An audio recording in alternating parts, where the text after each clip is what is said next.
देखिए, पंचायत सीरीज तो आपको याद होगी। प्रधान जी, सचिव जी और ग्राम पंचायत के सहायक भी आपको खूब याद होंगे। सबके सब एक बार फिर से लौट रहे हैं। 28 मई से पंचायत 3 OTT प्लेटफॉर्म पर दस्तक देने जा रहा है। पंचायत के सचिव जी जितेंद्र कुमार और ग्राम पंचायत के सहायक विकास का रोल प्ले करने वाले चंदन रॉय और पंचायत के डायरेक्टर दीपक कुमार मिश्रा से गुड न्यूज टुडे की टीम ने एक्सक्लूसिव बातचीत की। सुनिए आप भी। और आते हैं दौर जाते हैं, दौर आते हैं दौर जाते हैं, लेकिन कुछ कलाकार ऐसे होते हैं जो जब भी आते हैं अपनी अलग ही छाप छोड़ जाते हैं। यहाँ बात हो रही है पंचायत वेब सीरीज सीजन 3 की। उन कलाकारों से भी आपको मिलवाएंगे, लेकिन उनसे पहले आप जान लीजिए कि मेरा नाम है धर्मेंद्र दुबे और आपने शुरू कर दिया है देखना गुड न्यूज टुडे। बहुत स्वागत है। लेकिन सबसे पहले परिचय भी देते हैं। एक्टर जितेंद्र कुमार हमारे साथ हैं, चंदन जी हैं और साथ ही साथ डायरेक्टर दीपक मिश्रा साहब हैं। बहुत अच्छे लग रहे हैं सबसे पहले तो आप सभी, और बहुत ही विलंब कर दिया अपने सीजन 3 को लाने के लिए। सबसे ज्यादा तो मैं आपसे नाराज हूं साहब, क्योंकि इनसे तो मैं मेल लिया हूं, लेकिन रघुवीर सिर कहाँ हैं और बाकी की स्टार कास्ट कहाँ है सर? उनसे भी बड़ा मजा आता अगर मिल जाते बात करने के लिए। आई थिंक एक एक दिन पे स्लॉट पे लगभग सब लोग आए थे जी। रघु सर थोड़ा सा व्यस्त हैं, अभी एक दूसरा शूट कर रहे हैं, शायद उस वजह से उनकी अनुपस्थिति है, बट आई एम श्योर उनका आशीर्वाद और स्पिरिट हमारे साथ है। अच्छा, दूसरा ये भी है कि 2-2 साल लगा देते हैं आप, इतना बेसब्री से लोग इंतजार करते हैं। आपको पता तो होगा इन बातों का। टाइम लगता है, कुछ भी अच्छी चीज बनाने में वक्त लगता है। अगर इतना वक्त नहीं लेता तो शायद इतना प्यार भी नहीं मिलता। बिल्कुल। अच्छा, बड़ा ही प्यारा नाम आपका जितेंद्र, मेरा नाम है धर्मेंद्र। और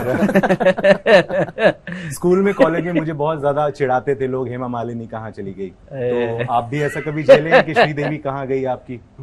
नहीं थैंकफुली, क्योंकि मुझे जितेंद्र कोई बुलाता नहीं है, हर कोई मुझे जीतू बुलाता है बचपन से, तो कभी वो वाला जोक आया नहीं मुझे, कभी किसी ने मारा नहीं। लेकिन आप जब अभिषेक सर ऐसा कहा जाता है तो आप चिढ़ जाते थे, बड़ा अच्छा लगता था। क्या प्यारा बोलते, एक बार थोड़ा बोलिए ना अभिषेक सर। अभिषेक सर। अच्छा, लेकिन वाकई में आप दोनों जो केमिस्ट्री है वो देखने लायक बनती है। सबसे पहले तो आपसे ही मैं शुरू करता हूँ, किस तरीके से, वैसे तो बहुत बार आपने जवाब दिया होगा, लेकिन अगर संक्षेप में देना चाहें तो कैसे आपका चयन हो गया इस सीरीज के लिए? आप कैसे आगे आपको किसने किया? तो ऐसा था कि पहले तो हमने ऑडिशन दिया और जो सर ने कैरेक्टर बाद में किया था, उस कैरेक्टर के लिए हमने इलेक्ट्रिशियन कैरेक्टर के लिए ऑडिशन दिया था। फिर सर ने और चंदन सर ने देखा ऑडिशन, उनको लगा यार हम इस बंदे से कुछ और ट्राई कर सकते हैं। तब जाकर के विकास का स्क्रिप्ट आया मेरे पास और हमने दिया ऑडिशन। और फिर अगले दिन सर ने बुला लिया ऑफिस की, आओ। और इन्होंने पूछा कि हम टीवीएफ के लिए काम करते हैं, टीवीएफ जानते हो? तो भगवान कसम मुझे टीवीएफ उस समय तक नहीं पता था। मुझे उनके बहुत सारे वीडियोस वगैरह देखे थे, तो मैंने कहा सर मैं टीवीएस जानता हूँ, टीवीएफ तो कोई बात नहीं, बहुत सारे लोग नहीं जानते हैं।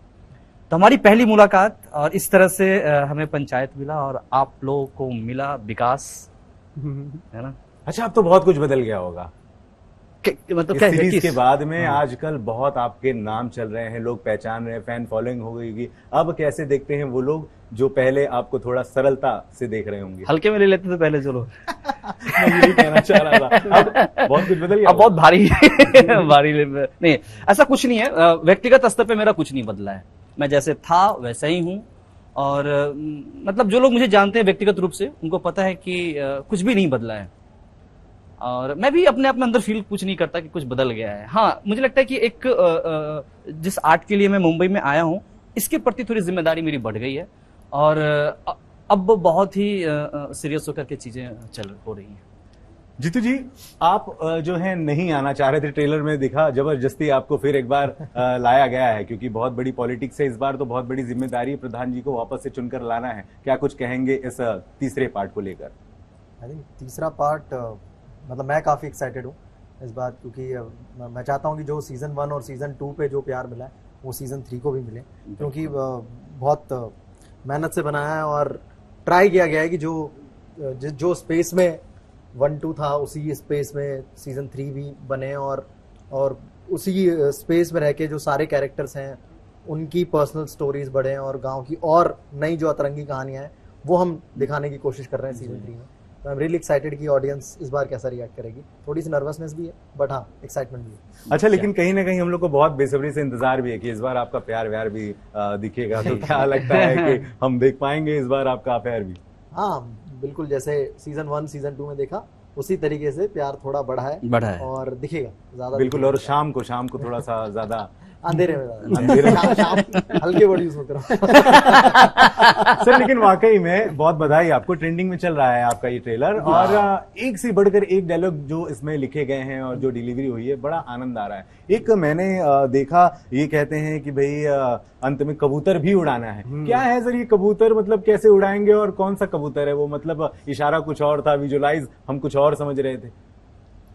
कहानी पूछ लोगे क्या अभी, फिर देखोगे क्या 28? हाँ ये बात भी सही है, लेकिन तो भी हल्का फुल्का अगर बताना चाहें सर, क्या कबूतर? जैसा मैंने बताया कि पॉलिटिकल राइवलरी शेप अप हो रही है, और जब पॉलिटिकल राइवलरियां स्प्रिंग अप करती हैं तो एक से एक फनी चीजें होती हैं। बिल्कुल। और स्पेशली गाँव के लेवल पे, मैं बहुत बड़े लेवल पे बात नहीं कर रहा हूँ, politics in a very grass root level जो होता है वो ह्यूमरस सिचुएशंस होते हैं। फॉर एग्जाम्पल मैं एक मतलब आउट ऑफ द कॉन्टेक्स्ट आपको कहानी सुना रहा हूँ कि एक गांव का एक सचिव था, उसको जो दो लोग प्रधान के लिए खड़ा हुए थे वो दोनों आके फोर्स कर रहे थे, उन दोनों ने नकली मारपीट की, नकली चोटें लगाई अपने ऊपर, और सचिव के पास पहुंच गए क्योंकि सचिव अगर ये लिख के दे दे कि इन लोगों ने मारपीट की है और फलाने ने फलाने को मारा है, और वो गांव के एमओ के पास चला जाए तो एमओ रिकमेंड कर देगा और वो बंदे की कैंडिडेसी खत्म हो जाएगी। अब सचिव फंस गया दो कैंडिडेट के बीच में, वो कह रहा है कि इसका लिख के इसने मुझे मारा है और ये कह रहा है कि इसका लिख के इसने मुझे मारा है। तो ऐसी सिचुएशंस, इस तरह की छोटी छोटी जो कि out of the box but very situations होती हैं इलेक्शंस के दौरान, जो सिर्फ आपको उस मुद्दे का मजा लेने में मदद करती है। तो मुझे लगता है कि वो फन आप देखोगे इस सीजन। बिल्कुल गाइस, एकदम अपनापन सा लगने लगा है मुझे, तो ऐसा लगता है मैं भी काश वहां होता, आप लोगों के साथ मजा करता, मस्ती करता, या गांव के किसी भी किरदार का हिस्सा होता। अच्छा, गांव की बात आ गई है तो क्या गांव के भी जो लोग हैं रहने वाले, वो भी आपके फिल्म में एक्टिंग करते दिख रहे हैं, या कभी तो उनकी भी डिमांड होगी कि भाई मुझे भी ले आइए? नहीं, गांव के लोग थोड़ा सा देखो, एक तो वैसा होता है कि अगर कोई ऐसा बहुत नेचुरली ट्रेन्ड एक्टर मिल गया गांव में तो हम डेफिनेटली उसे कास्ट कर लेंगे। दूसरा, उस गांव में थोड़ा सा डायलेक्ट का भी प्रॉब्लम है, उनकी बहुत एमपी साइड की डायलेक्ट है जो यूपी और बिहार के साइड से मैच नहीं होती। हाउएवर, वही गांव के लोग जो उठ के भोपाल में जाके बसे हैं और थिएटर कर रहे हैं, वो जरूर हमारे शो में आपको दिखाई देते हैं। बिल्कुल। जीतू जी, फर्स्ट सीरीज, सेकंड सीरीज थोड़ा आसान हो गया होगा या मुश्किल है तीसरे सीरीज के लिए? क्योंकि जो आपकी बोली है, जो आपकी भाषा है, कहीं ना कहीं बहुत ज्यादा मैच करना पड़ता होगा। किस तरह से आपने तैयारी करी, या थोड़ा सरल हो गया होगा, इजी हो गया होगा? नहीं, बेसिकली एक तो मेरा कोई ऐसा लहजा नहीं है उसमें जी। मतलब मेरा जो कैरेक्टर है पंचायत में, वो मतलब शहर से गांव में आया तो वो उसी लैंग्वेज में बात करता है, उसका कोई पर्टिकुलर गांव वाला। अच्छा, मतलब आप घर में भी इसी तरह से बात करते हैं या कुछ और अगले? मतलब वो कैरेक्टर जिस तरह से शहरी बातें करता है वैसे ही वो गाँव में बातें करता है, तो उसको अलग से एक्सेंट की जरूरत नहीं। तो ऑफकोर्स वो नहीं है, लेकिन जिस तरीके की राइटिंग है इस शो की, वो वैसा है कि हाँ, मतलब तुम्हें ऑफकोर्स मतलब सीन में तुम्हें लगेगा कि हाँ बहुत कुछ मतलब कोई भी कैरेक्टर बहुत सारी चीजें कर नहीं रहा है, इट्स जस्ट मतलब छोटी छोटी बातें, और वो सीन खत्म भी हो जाता है। तो वो करना, चाहे तुमने 2 सीजन कर लिए हो, चाहे 4 सीजन कर लिए हो, वो वापस जाके उसी तरीके से वो सीन को परफॉर्म करना, इट्स ऑलवेज मतलब हमेशा एक टास्क है। अच्छा, स्क्रीन पे तो मैंने आपको देखा है, बड़े करीब से देख पा रहा हूँ, आपकी आंखें कुछ और बोलती हैं, आपका चेहरा कुछ और बोलता है, आपको गुस्सा आता होता है, लेकिन आप स्थिति को संभाल लेते हैं और अपने डायलॉग डिलीवरी से सामने वाले को बड़ा आनंदमय लग रहा होगा। आपको क्या एक्सपीरियंस रहा है आपका? आपको लगता है कि इससे बेटर भी कुछ हो सकता था? मतलब मेरे कैरेक्टर में जी ऑफ कोर्स, मतलब वो तो हमेशा ही लगता है, जब तुम परफॉर्म कर लेते हो हमेशा तुम जाके सोचते हो कि यार वो सीन जब तुम देखते हो तब फील होता है। जब मैं दोबारा कभी अपनी चीज देखता हूँ तो हमेशा एक बार ही देखता हूँ, जब रिलीज हो जाती है तो उसके एक बार मैं जरूर अकेले बैठ के देखता हूँ, तब हाँ फील होता है कि हाँ ये चीज बेटर हो सकती थी, या मतलब ये चीज मैं ज्यादा अच्छे तरीके से इमोट कर सकता था।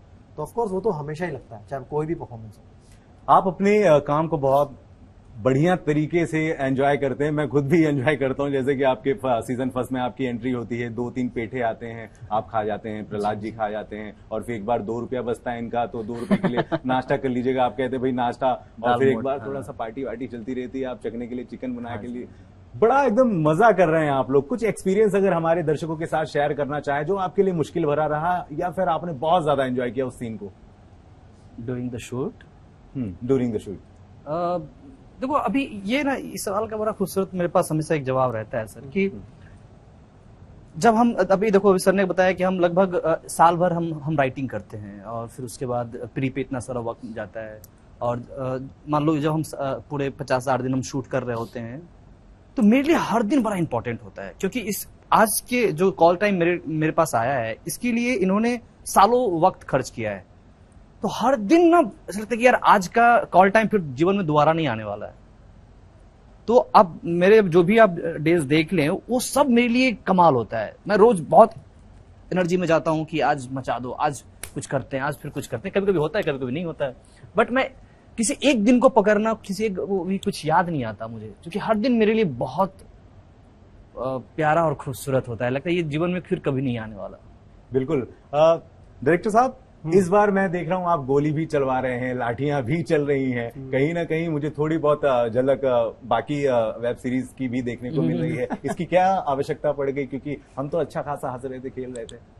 अरे नहीं, तो बाकी नहीं, आप अभी भी हंसेंगे, खेलेंगे। हाँ। वो गोलियां और लाठियां जब चल रही होंगी तो आपको बुरा नहीं लगेगा, हंसी आएगी। पहली बात तो ठीक है। दूसरा कि चुनावी माहौल है, ये सब तो होता रहता है। बिल्कुल। और चुनाव के नतीजे भी आज आ ही जाएंगे 4 तारीख को। अच्छा सर, ये पंचायत जो आपने टाइटल इतना बढ़िया है, मैं खुद उत्तर प्रदेश से हूं और पंचायत जब भी मैं नाम सुनता हूं थोड़ा सा डर भी लगता है। ऐसा लगता है कोई सीरियस मैटर पे गंभीर चर्चा होने वाली है, पर यहाँ तो हर बात पर हंसी आ रही है, हर बात पर कहीं ना कहीं कुछ ना कुछ निकल आ रहा है। कैसे आपकी जहन में आ गया कि भाई ये बहुत बढ़िया टाइटल रहेगा?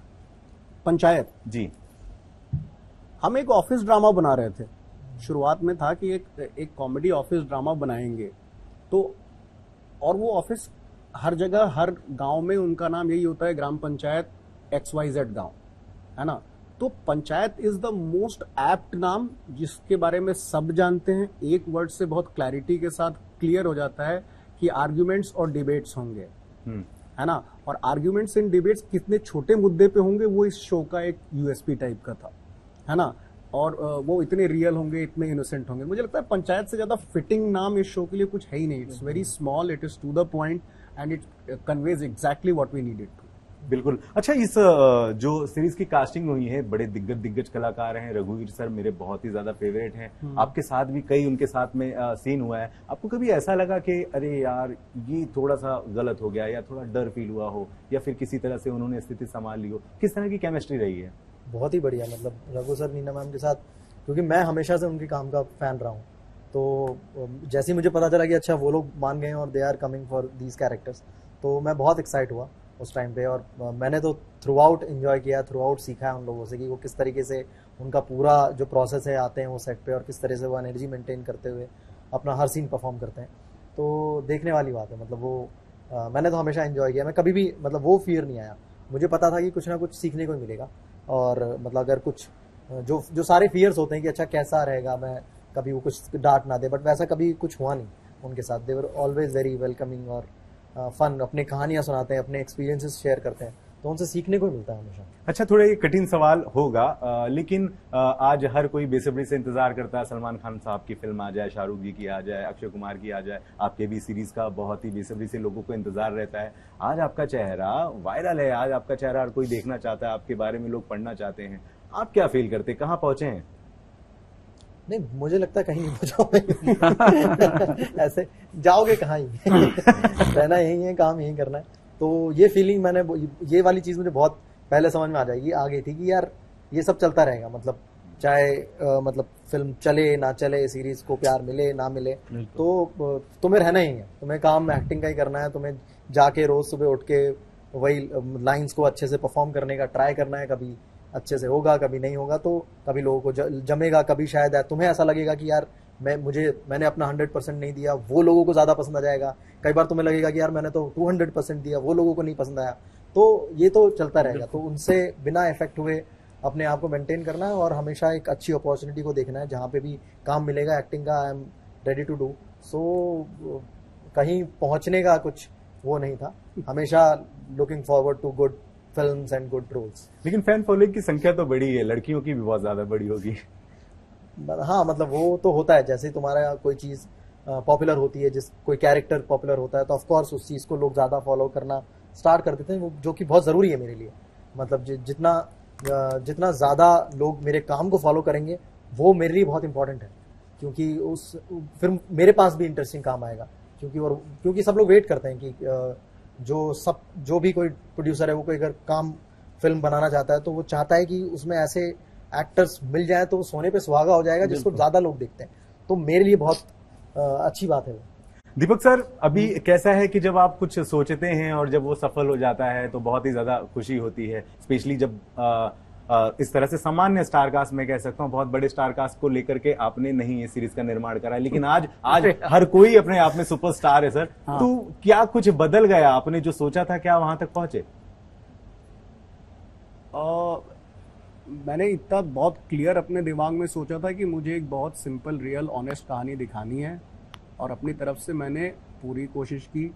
मैं कुछ जगहों पे जहाँ तक सोचा था वहाँ पहुँचा हूँ, कुछ जगहों पे जहाँ तक सोचा था उससे आगे भी बढ़ा हूँ, और कुछ जगहों पे नीचे भी हूँ। बट ओवरऑल खुशी इस बात की है कि मैं कहाँ पहुँचा नहीं पहुँचा वो मैटर नहीं करता, ऑडियंस ने शो को कहाँ पहुँचा दिया वो मैटर करता है। अच्छा, इस बार कोई नए किरदार को भी हम देखेंगे? वैसे तो सारे ही किरदार हमने ट्रेलर में देख लिए, कोई नया एक पात्र आपने तैयार करा हो जो सरप्राइज हो लोगों को? हाँ बिल्कुल हैं, कुछ किरदार हैं जिनको आप एपिसोडिक कैरेक्टर्स के फॉर्म में देखोगे, कुछ किरदार ऐसे हैं जिनका आप नाम सुन रहे थे पिछले 2 सीजन्स में, उनको देख सकते हो। अच्छा। हाँ, कुछ मतलब ऐसे नए किरदार तो आ ही रहे हैं, नए किरदार जुड़ते रहेंगे, पंचायत की फैमिली बड़ी होती रहेगी, लेकिन कहानियां वैसी ही और सिंपल और ऑनेस्ट रहेंगी। चंदन जी, बड़ा अच्छा लगता है मुझे आपकी एक्टिंग। मैं जब भी स्पेशली आप दोनों को देखता हूं तो लगता है ये बंदा आप कुछ बोलेगा और मुझे हंसी आने वाली है, अब पलक ही नहीं झपकती है। मेरा सामान्य सा सवाल है, एक्टर नहीं होते तो क्या होते? मैं एक्टर नहीं होता तो निश्चित रूप से फौजी होता, क्योंकि हाँ। मेरे दादाजी लोग ही, मतलब मेरे 3 दादाजी इंडियन आर्मी में थे, उन्होंने 62, 65 और 71 की जंगें लड़ी। पिताजी मेरे बिहार पुलिस में है, चाचा लोग कारगिल की जंगें लड़ी हैं। तो मुझे लगता है कि मैं भी आर्मी में होता। जितेंद्र सर, यहाँ पे भी मैं आपका देख पा रहा हूँ, एक ड्रीम है कि भाई आपको पढ़ लिख करके एक बड़े अधिकारी के तौर पर, और फिर एक बार आपको रोका जा रहा है। आपकी जो पर्सनल लाइफ है, क्या चाहते हैं आपके परिवार वाले, पिताजी माताजी क्या चाहती थी कि आप क्या बन जाएं? आई थिंक उन्होंने तो पूरी कोशिश की थी कि मैं अच्छा इंजीनियर बन जाऊं, और उन्होंने काफ़ी मेहनत भी की उसके रिगार्डिंग। अच्छा इंजीनियर? हाँ, और वो आई थिंक काफ़ी हद तक वो मेहनत सक्सेसफुल भी हुई कि मैं जो इंडिया का सबसे अच्छा इंस्टीट्यूट है वहाँ से मैंने इंजीनियरिंग की। बट सैडली मैं बहुत अच्छा इंजीनियर बन नहीं पाया, क्योंकि मैंने वहाँ पर थोड़ी सी लापरवाही की, नालायकी दिखाई, और मैं अच्छा इंजीनियर नहीं बन पाया। सो वो थोड़ा सा मलाल शायद उनको रहेगा। बट आई थिंक तुम कुछ भी प्लान करो, लाइफ के अपने प्लान्स होते हैं और तुम्हें वो एक्सेप्ट करने होते हैं इन दी एंड। तो वो लोग भी सब चीज़ें एक्सेप्ट कर चुके हैं, they are like, they always been supportive. So अभी तो वो एक्सेप्ट कर चुके हैं चीज़ें।